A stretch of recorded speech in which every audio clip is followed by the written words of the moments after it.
You know how it goes? I think so. Okay. So this is testing for what? Nerve roots, intervertebral foramen. And some facet as well. So in all these tests, we get a little bit of all that. So if we do a cervical quadrant and a lumbar quadrant test, we can get a lot of information in these two very troublesome regions of the spine. All right. So it's quite simple. What we do is we have her. She can have her arms across her chest like this, and we have her come into some slight extension. She side bends to the side that we want to test and rotates away from it, and then I just come through like this and give her a bump like that. I can hold it for a few seconds, or I can just bump it, okay? Yeah, sorry.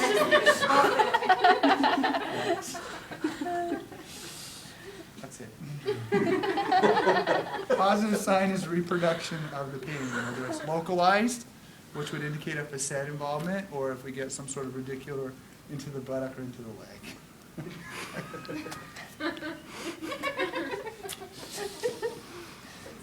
Okay? So there's lumbar quadrant. What's next? Straight leg raise? Is that the next one? Yep. Okay. Just have you lay down on your back.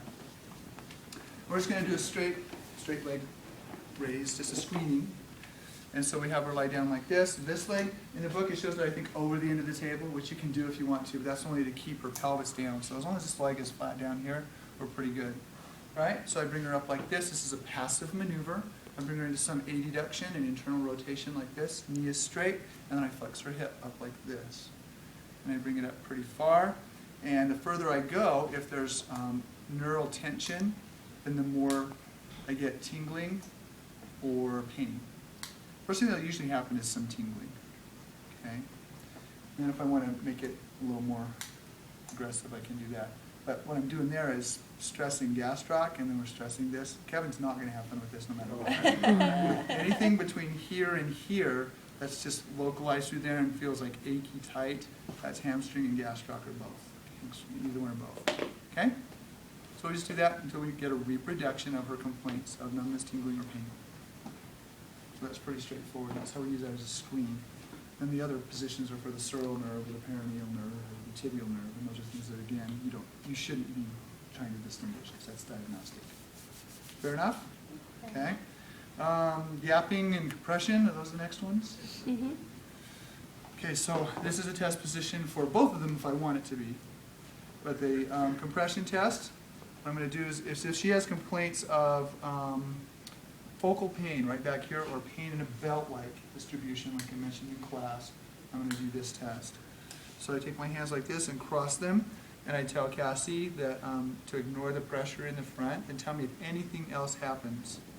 Why don't I say, just ignore the pressure in the front and tell me if there's a sharp focal pain on one side of your spine or the other. Yeah, you're giving them information, right? And lo and behold, there'll be sharp pain, right? You told them that, because you're telling them what the expectation is.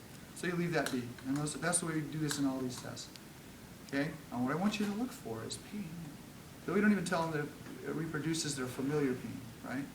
They'll tell us that, or we ask that along the way. Is that, but we wait for them to say it hurts. Is that your familiar pain? You don't say, does that hurt there? Does it hurt when I do this? What about here? Does that hurt?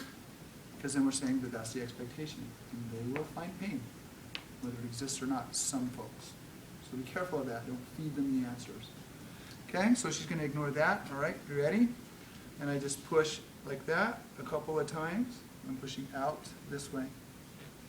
And she should feel something back here if there is irritation in the joint. Because I'm pushing this, and pushing those two halves together into the sacrum in the back. All right. Gapping is an anterior force this way, so that we separate the two of them. I'm pulling them away from her sacrum. So I can do it in this position, and all I do is scoop like this. Just bring it up like that. Or I can turn her to her side. You can face away from me. Come back towards me. There we go. And then I can just do this. Okay? Now, this down here gives, right? Okay? But if she's sore, that'll do it. Okay? And I would do it on the side she complains of, or both sides. Okay? So that's compression and gapping. There's only one more, right? Hoovers? Let's do hoovers all the way. Anybody on your back? Okay. And under the pretense of checking leg lengths or something else like that down here, I just cupped her heels like this, okay? Say, okay, now while we're down here, what I want you to do is this, with your right leg, I just want you to go ahead and lift it up towards the ceiling. Keep your knees straight. Go ahead and do that. I'm immediately going to feel that, okay? And relax. Okay, she has to put, it's a motor plan. So she has, and unless she knows different and knows to not do it, she'll immediately and automatically do that. That's a negative sign when she pushes down, right? Positive sign is she's trying, and I'm not feeling anything over here. Oh, this won't come up, it just won't do it. Well, this isn't going to be needed pushing down, is it? Because we're not generating force through this lever system. Does that make sense? Mm-hmm. So nothing over here is a positive sign that she's faking. Okay? Questions on those? Get up before you